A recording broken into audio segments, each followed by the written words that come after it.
L'ARS penalizza circa 5.000 lavoratori agrigentini, scopriamo perché.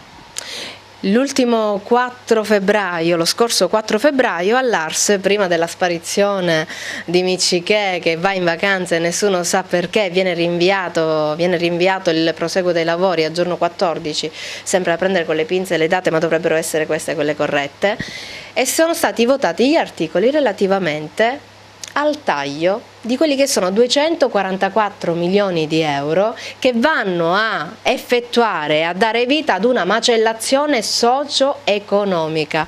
Parliamo di operatori, dipendenti, di precari appartenenti ai trattoristi dell'ESA, appartenenti ai consorzi, quindi i discontinui dei consorzi di bonifica, dei forestali, che con questi tagli andranno dritti a casa. Parliamo di soggetti che hanno dato la loro vita lavorativa e non solo per 30 anni all'interno di queste strutture, di questi enti, e che oggi per volontà politica perdono sia il loro impegno, quindi la loro professionalità acquisita negli anni, sia ovviamente la possibilità di mantenere se stessi e le loro famiglie. Noi parliamo di un taglio netto a quella che è la dignità di questi soggetti, parliamo di una fascia importante.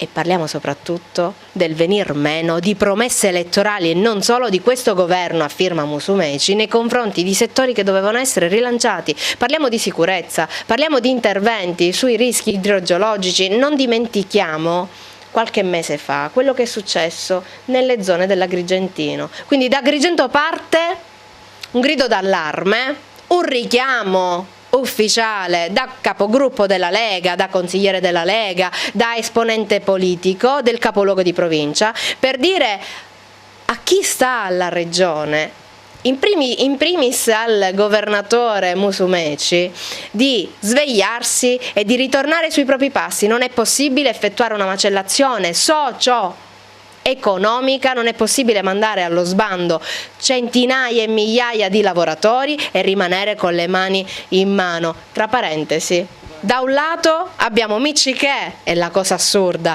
che vuole un'orchestra musicale all'interno dell'ARS, quindi per questo i soldi evidentemente li trova, dall'altro andiamo a buttare a mare centinaia e migliaia di padri di famiglia che in questo momento dovrebbero servire per recuperare una provincia, una regione che sta cadendo a pezzi davanti agli occhi di tutti.